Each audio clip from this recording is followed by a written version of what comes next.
देश की सबसे बड़ी अदालत ने अपने एक फैसले में कहा है कि सरकारी नौकरियों में जनरल कैटेगरी किसी भी जाति के लिए आरक्षित नहीं, बल्कि ये पूरी तरीके से मेरिट पर आधारित होती। यानी अगर एससी, एसटी, ओबीसी या ईडब्ल्यूएस जैसी आरक्षित कैटेगरी का कोई भी उम्मीदवार बिना किसी छूट के जनरल कट ऑफ से ज्यादा नंबर ले आता है तो उसे जनरल सीट पर ही जगह मिले। दरअसल ये फैसला राजस्थान हाईकोर्ट की भर्ती से जुड़े केस पर आया था, लेकिन अब इसका असर पूरे देश की सरकारी नौकरियों पर पड़ेगा। लेकिन इसी महीने में सुप्रीम कोर्ट ने सरकारी नौकरियों के एक दूसरे मामले में यह भी साफ किया कि कुछ मामलों में आरक्षित वर्ग वाले जनरल सीट के लिए दावा नहीं कर सकते हैं, भले ही उनके नंबर ज्यादा आए। इसके बाद तमाम सवाल उठ रहे हैं, क्या है ये फैसला, क्यों आया है और इससे आपकी नौकरी पर क्या असर पड़ेगा। मेरा नाम है आदर्श और आप देखना शुरू कर चुके हैं नवभारत टाइम्स। अगर आप भी सरकारी नौकरी की तैयारी कर रहे हैं तो आपको जरूर ये मालूम होगा कि पहले एससी, एसटी, ओबीसी उम्मीदवारों को अपने आरक्षित कोटे के तहत ही माना जाता। बेशक उनके number general open cut off से ज्यादा हो, मगर उन्हें जनरल कैटेगरी के रूप में नहीं गिना जाता। यानी कि भर्ती नियमों के तहत उन्हें जनरल सीटों में शामिल नहीं किया जाता रहा है। लेकिन जनवरी 2026 में सुप्रीम कोर्ट ने ओपन या जनरल सीट्स पर अतिरिक्त वर्ग के दावों को लेकर बड़ा फैसला दिया। उस फैसले को आरक्षित वर्ग के मेधावी उम्मीदवारों की बड़ी जीत भी माना जा रहा है।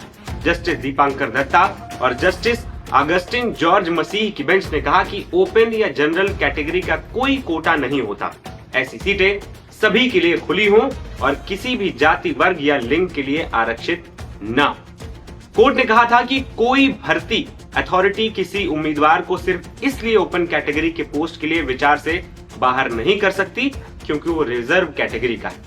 अगर उसने जनरल कट ऑफ से ज्यादा नंबर हासिल किए हैं, ऐसे बाहर करना संविधान के आर्टिकल 14 और 16 के तहत समानता की गारंटी का उल्लंघन करता है। सुप्रीम कोर्ट ने निर्देश दिया है कि सबसे पहले शॉर्टलिस्ट पूरी तरीके से मेरिट के आधार पर तैयार की जानी चाहिए, जिसमें आरक्षित श्रेणी के उम्मीदवार भी शामिल हों जो जनरल कट ऑफ क्लियर करते।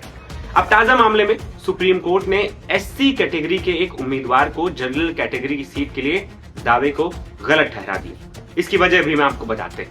दरअसल कोर्ट ने भारतीय वन सेवा आईएफएस के जनरल कैडर में एक एससी वर्ग के उम्मीदवार की नियुक्ति पर विचार करने से इनकार कर दिया। सुप्रीम कोर्ट की दोनों टिप्पणियां अपनी अपनी जगह बिल्कुल सही।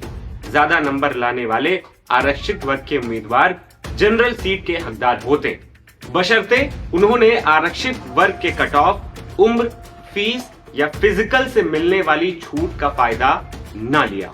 अगर रिजर्व कैटेगरी का लाभ उन्हें मिलता है तो वो जनरल सीट के लिए दावा नहीं कर सकते हैं, भले ही उनके नंबर जनरल कट ऑफ से ज्यादा हो। आईएफएस उम्मीदवार के मामले में मंगलवार को सुप्रीम कोर्ट ने कहा कि एक बार जब किसी आरक्षित वर्ग के अभ्यर्थी ने छूट ले ली तो वो जनरल या ओपन कैटेगरी की रिक्तियों के लिए योग्य नहीं माना जा सकता है। आपको बता दें कि उम्मीदवार ने साल 2013 की आईएफएस की प्रारंभिक परीक्षा में एससी वर्ग कम कट ऑफ का लाभ उठाया था। तब जनरल कैटेगरी की कट ऑफ 267 मार्क्स और एससी कैटेगरी की कट ऑफ 233 मार्क्स थी। एससी वर्ग से उम्मीदवार ने 247.18 कट ऑफ मार्क्स के आधार पर पात्रता हासिल कर ली थी।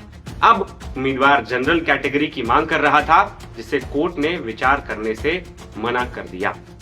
आपको बता दें कि भारत के संविधान का अनुच्छेद 15(4) और 15(5) राज्य को सामाजिक और शैक्षिक रूप से पिछड़े नागरिकों यानी अनुसूचित जातियों, जनजातियों और ओबीसी और आर्थिक रूप से कमजोर जिन्हें ईडब्ल्यूएस भी कहा जाता है, इनके लिए आरक्षण की इजाजत देता है। आंकड़ों की माने तो केंद्र सरकार की अखिल भारतीय स्तर पर होने वाली सीधी भर्ती में अनुसूचित जाति को 15%, अनुसूचित जनजाति को 7.5% और अन्य पिछड़ा वर्ग को 27% आरक्षण दिया जाता है। वहीं ओपन कैटेगरी की भर्तियों में एससी को 16.66, एसटी को 7.5 और ओबीसी को 25.84% आरक्षण मिलता है और आर्थिक रूप से पिछड़े यानी ईडब्ल्यूएस को भी 10% आरक्षण दिया जा रहा है। ईडब्ल्यूएस को आरक्षण जनरल कैटेगरी के तहत ही दिया जाता है। महिलाओं, दिव्यांगों, पूर्व सैनिकों और स्वतंत्रता संग्राम सेनानियों के आश्रितों को भी आरक्षण दिया जाता है। लेकिन गौर करने वाली बात यहाँ यह है कि केंद्र सरकार ये आरक्षण नहीं देती, बल्कि राज्य सरकारों को इसकी इजाजत होती है। अब इन तमाम आरक्षण के बाद जो 50% सीटें बचती हैं, उसे ही ओपन या जनरल कैटेगरी कहा जाता है। सुप्रीम कोर्ट ने इसी ओपन कैटेगरी को लेकर यह फैसला सुनाया है, जिसका असर अब माना जा रहा है कि जनरल कैटेगरी पर आने वाले समय में खासतौर पर नजर आएगा।